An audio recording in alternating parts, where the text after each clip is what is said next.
feel free to hit those. But I'll turn it over to Coach. He'll start us off with an opening statement, and we'll go into questions. Good to see everyone. Thanks for coming out. Just really excited we have finally play.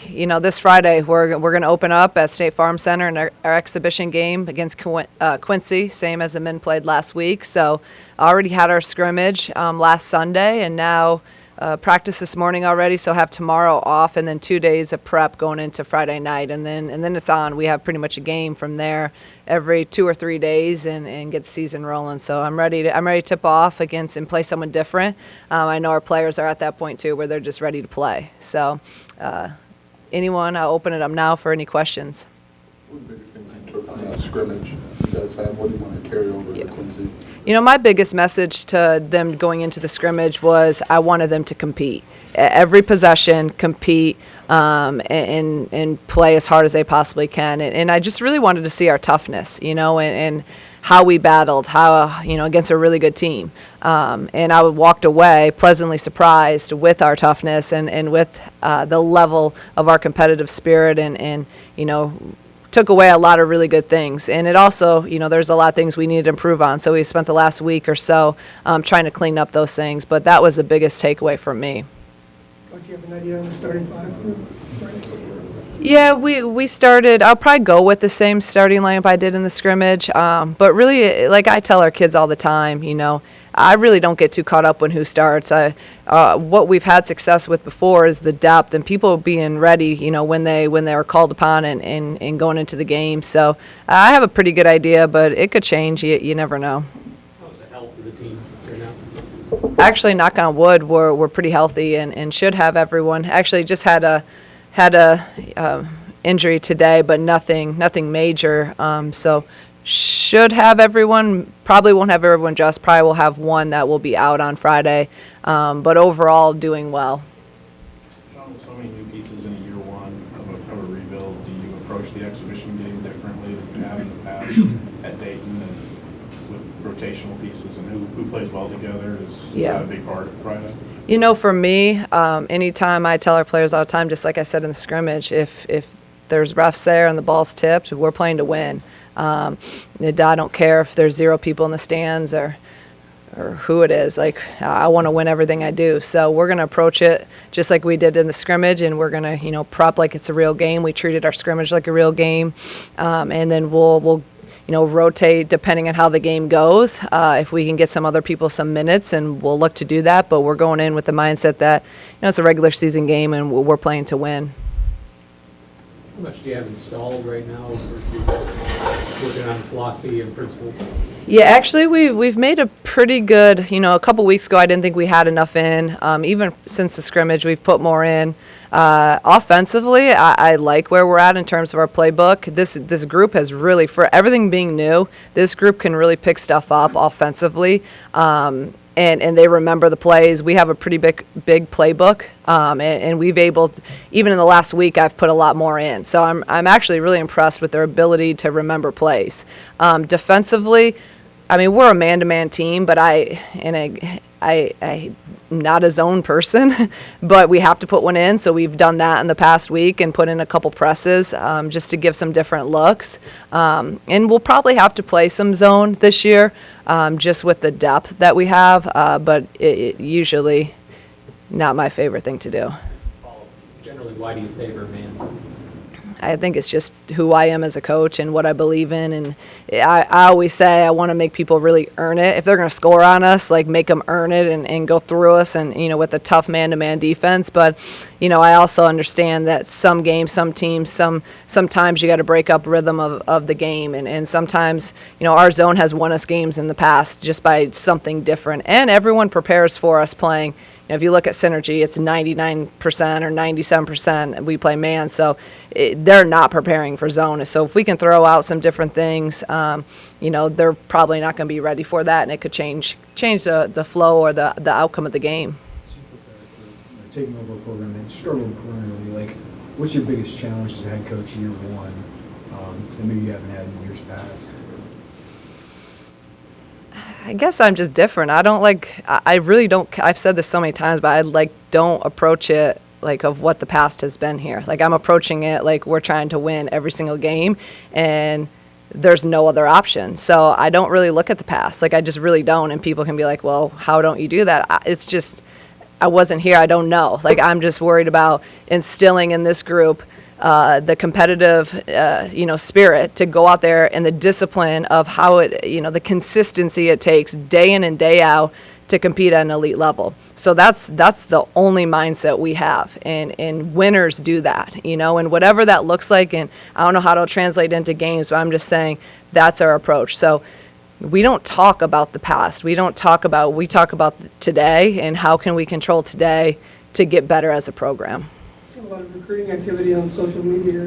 What kind of reception are you getting from the kids and from the high school coaches? Yeah, it's been great. Really, it's, that's where I've seen it more. So going back to you is more on the recruiting, trying to change perception, because our team is so bought in, we don't even think about it. So it's more so just changing the narrative in terms of recruiting. But I also, we've gotten a couple commits, and I think, people start seeing that positive energy going, and hey, if this kid's, going to come, she's pretty good. I want to play with it, with her. So the reception's been really, really positive.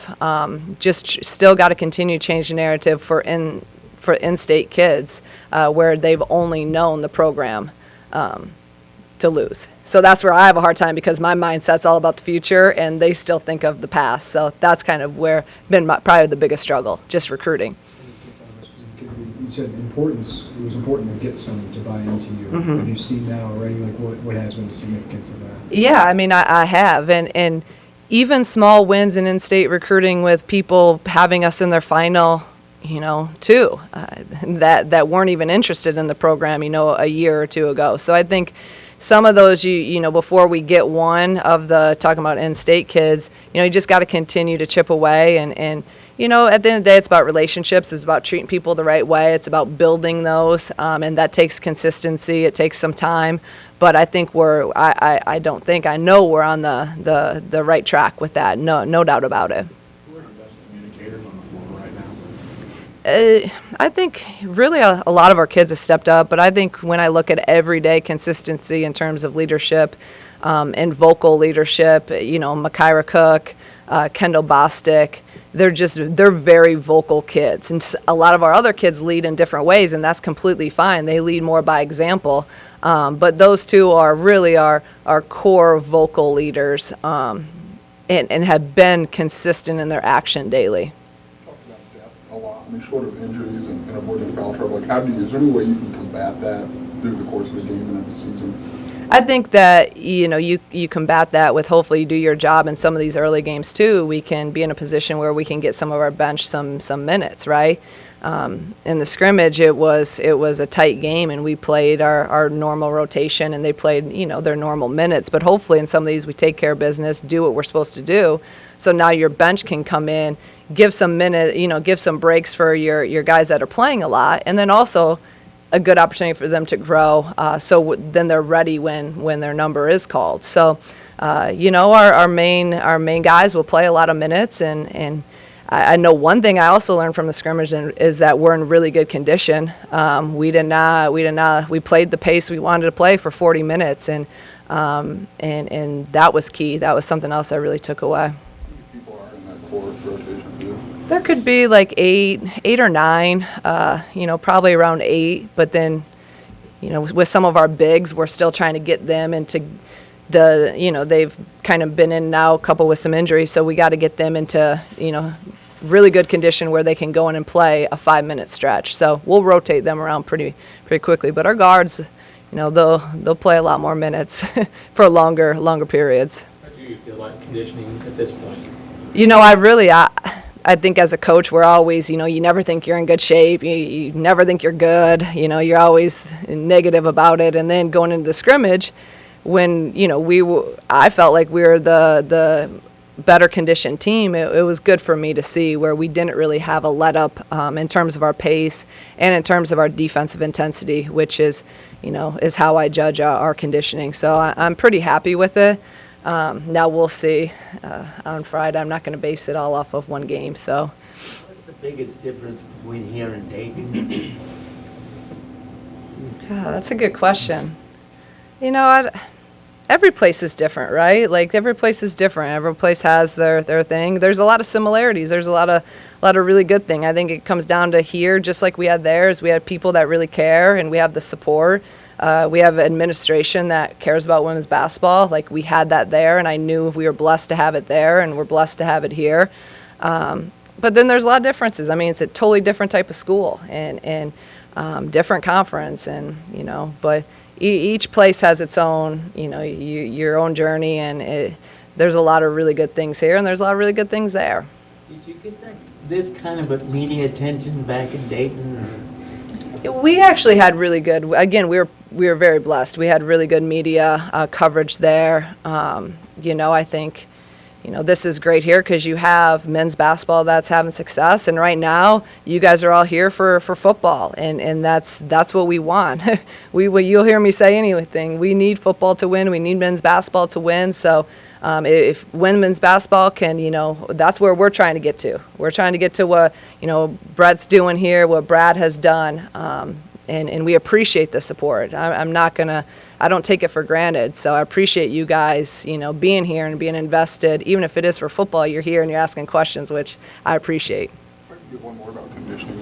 You made the decision to keep Kylie when you got here. What have your impressions been of her, and what kind of went into that decision to retain her? Really, it wasn't a decision. I mean, I think that she's really, really good, and I think she's one of the best that's out there, and she's proven it. And we're still learning each other, and how I am is like, she's a strength coach, and I say, go do your job. That's not my area of expertise. So you do what you need to do, and I trust you, and let's try to get this done together. So she's been amazing. Again, as a coach, there's probably so many times I went over and like, we're not in good enough shape, and and she just listens to me. God bless her. And then I see in the scrimmage, we were in really good shape. So, I just have to trust her process, just like she has to trust our process, and we're all working together. So she's been amazing. She's been great. And our kids love her, which is really, really important. They have that relationship, and they trust her. So that was an important key, too, in the transition.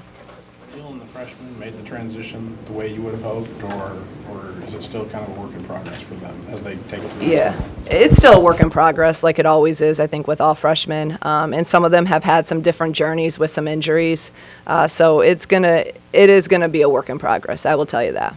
How much are you and your staff looking forward to Friday after 7 probably long months for you guys putting everything together? Yeah, I'm looking forward to it. I know I was telling Sarah walking up here, today in practice, you can tell there's always a point in the season where they're just sick of practicing and they want to play a game and they want to play against other people. And I think we're kind of at that point, especially since our scrimmage was over a week ago. So they're ready. We're ready as a staff, and really just ready because then it's a test, right? That's why competition is a test, and we can see, okay, opportunity to go out there and put everything we've worked on for the past 6 months, go out there and play the game. And now, okay, what do we have to get better at? Win or lose, what do we have to get better at? How can, the game plan going forward for the practice time? So we're all to that point where we're ready for it. Anything else?